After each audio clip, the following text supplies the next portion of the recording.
My wife and I have been married for 11 years, no kids. We were a chubby couple until 2 years ago when I had a blood test that revealed I was prone to diabetes, gout, and hypertension. This scared me, and we both started to live a healthier lifestyle. I went from 117 kilograms to 85 kilograms, and my wife, let's call her Jen, went from 83 to 65 kilograms. We felt great, and I never developed those diseases. We attended a gym almost daily in the afternoon where AP worked as a coach. Let's call him Mark. When my wife started getting in shape, I noticed most guys turned to see her. I felt so proud of her. She is fairly busty and has magnificent legs. Of course, Mark wasn't an exception. I noticed Mark likes to check out women's butts. I've seen him do it several times, and he likes to show off how ripped he is. When Jen and I became regulars at the gym, I noticed she was enjoying the attention that she got from men. Once we were using the elliptical machines in front of a cable machine. Mark took off his t-shirt and started doing crossovers. I turned to Jen with a, "Can you believe this guy?" face, but she was staring at him and wet her lips. I saw Mark and I swear he was grinning. I felt crushed. I was getting in shape, but I'm not as muscular and fit as he is. When we were driving home, I commented about Mark showing off. Jen said, "Really? I didn't notice." I told her, "You were staring." She said, "I don't remember. I must have been thinking about something else." I shrugged it off and kept driving, but from then on, I noticed they were talking more frequently at the gym. Some weeks later, Jen was doing squats using the Smith machine. Suddenly, Mark went to help her. He was grabbing her by the waist, and I got angry. She finished the first set, and I got there and told him in a not-so-nice way, "I got it from here." Mark just smiled and said, "No prob, buddy." He calls everyone buddy. And he walked off. Jen knows me very well, and when she heard my angry tone, she said, "My God, I told her. We'll discuss this at home."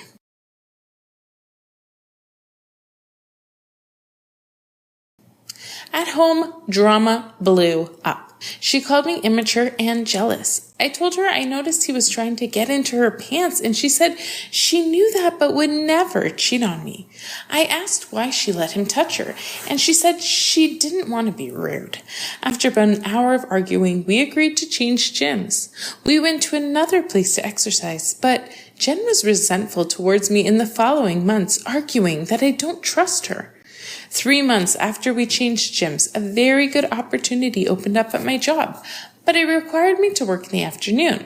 We discussed it, and I took it, which meant we had to attend the gym at different hours. I went in the morning and Jen in the afternoon. This is when it all went south.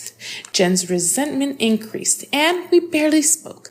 I sent her messages about my day, that I missed her, and memes, but she rarely replied or just said, "Yes, okay, same here, ha ha ha." I was very worried and proposed couple therapy. She said I was the one who needed therapy because of my trust issues. I agreed. I was so desperate to fix our marriage that I even thought it was all my fault.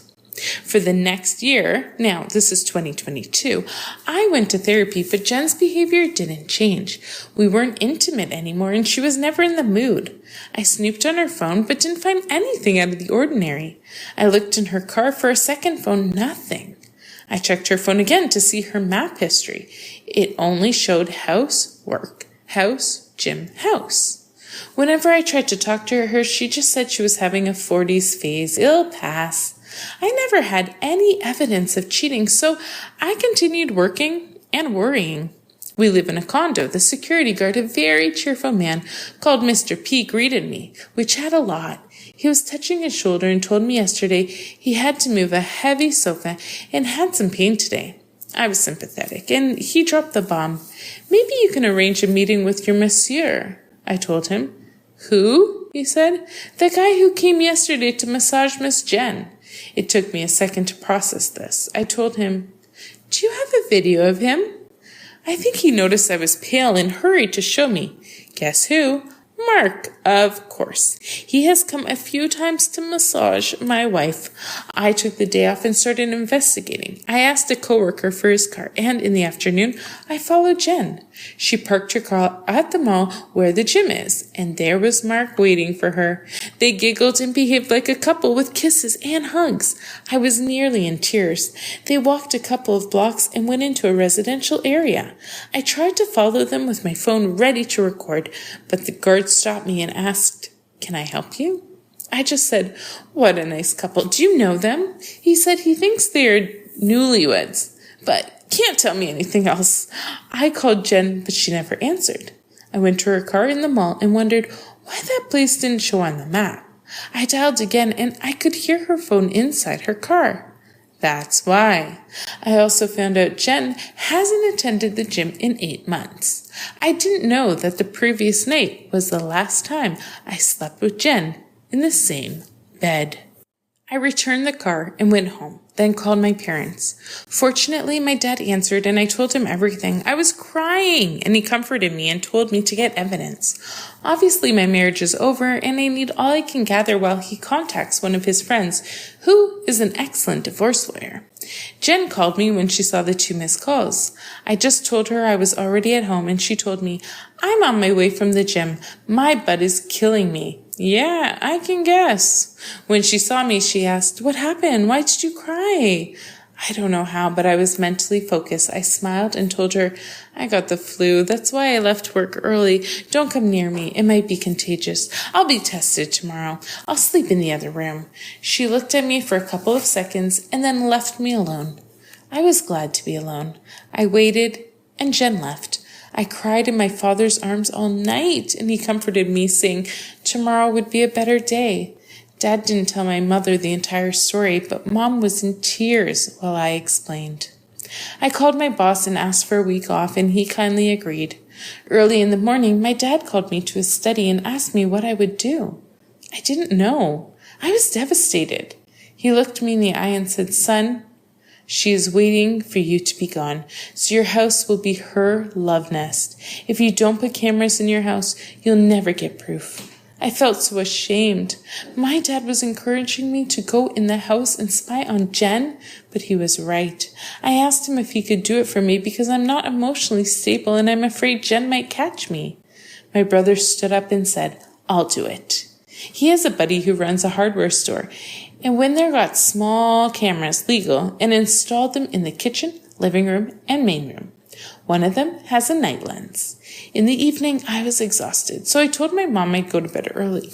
My parents agreed, but my dad made clear he wants to talk to me in the study before I go to bed. We discussed the camera feed and how we could track them from the web browser. Mom noticed I was anxious and said we should check the feed now. Dad agreed. The living room and the kitchen were empty. Then I switched to the main room. Jen and Mark were making out. Mark then takes his phone out and Jen took off her clothes.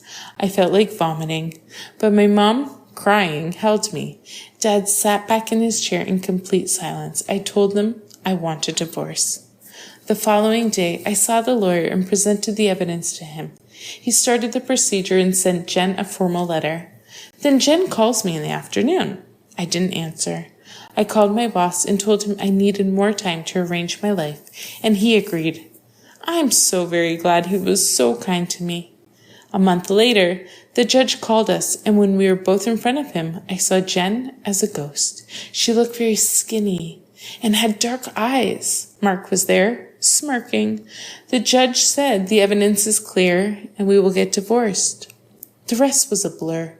I just remember my dad took me home. He was so supportive. 2 months after the divorce, Mark stopped visiting Jen. I found out, thanks to Mr. P, that he had moved to another city and got married. I think Jen tried to reach me again, but I blocked her. Last week, my dad and I were drinking a beer when he told me, Jen ruined her life. Now it's time for you to live. Those words are true, and I have never felt so light in all of these months. This man found out that his fiancée was cheating on him with his father. Check out this video to find out the crazy details.